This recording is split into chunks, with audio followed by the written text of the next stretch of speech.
संसद का मानसून सत्र आज से शुरू हो रहा है और इस बार सियासी मुकाबला बेहद दिलचस्प होने वाला है। सरकार जहां कई अहम विधेयकों को पारित करने की तैयारी में है, वहीं सबसे ज्यादा चर्चा महिला आरक्षण और परिसीमन से जुड़े संविधान संशोधन विधेयकों को लेकर है। अप्रैल में 2/3 बहुमत नहीं जुटा पाने वाली मोदी सरकार के लिए अब बदले राजनीतिक समीकरण नई उम्मीद लेकर आए हैं। हालांकि सरकार के आधिकारिक एजेंडों में ये दोनों विधेयक शामिल नहीं है, लेकिन संसद के बदलते नंबर गेम में इन्हें लेकर अटकलें तेज कर दी हैं। बता दें कि सरकार इस बार आयकर संशोधन, सुप्रीम कोर्ट में जजों की संख्या बढ़ाने, राष्ट्रीय सम्मान कानून, जन्म मृत्यु पंजीकरण और शिक्षा सुधार समेत 8 अहम विधेयक पेश करने जा रही है। हालांकि सरकार के आधिकारिक एजेंडों में महिला आरक्षण और परिसीमन विधेयक शामिल नहीं है, लेकिन राजनीतिक गलियारों में चर्चा तेज है कि बदले हुए समीकरणों को देखते हुए सरकार इन दोनों संविधान संशोधन विधेयकों पर भी दांव खेल सकती है।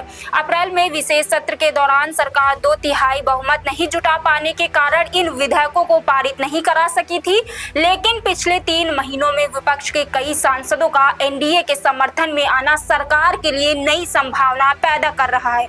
महिला आरक्षण और परिसीमन विधेयक संविधान संशोधन से जुड़े हैं, इसलिए इन्हें पारित कराने के लिए संसद में 2/3 बहुमत जरूरी होगा।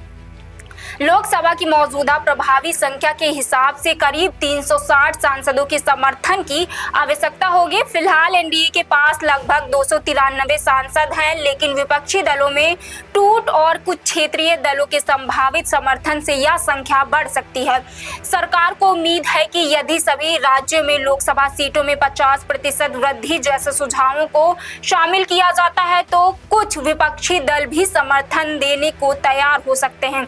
हालांकि विपक्ष पूरी तरह एक मत नहीं दिख रहा है। शरद पवार की पार्टी ने साफ किया है कि अगर सभी राज्यों की सीटों में समान रूप से बढ़ोतरी का प्रावधान किया जाता है तो वह समर्थन पर विचार करेगी।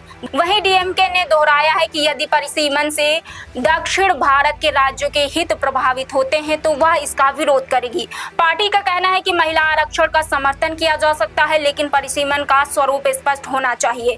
बदलते राजनीतिक समीकरणों के बीच सरकार फिलहाल अपने पत्ते खोलने से बच रही है। सूत्रों के मुताबिक सरकार पहले संसद के माहौल और समर्थन की स्थिति का आकलन करेगी, उसके बाद ही महिला आरक्षण और परिसीमन विधेयकों पर अंतिम फैसला लिया जाएगा।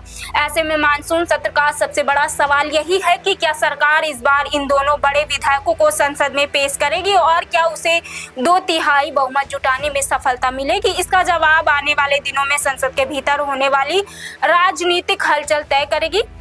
फिलहाल इस खबर में इतना ही। आप देख रहे हैं इंडिया 24x7 लाइव टीवी और मैं हूं आपके साथ प्रियंका सोनकर।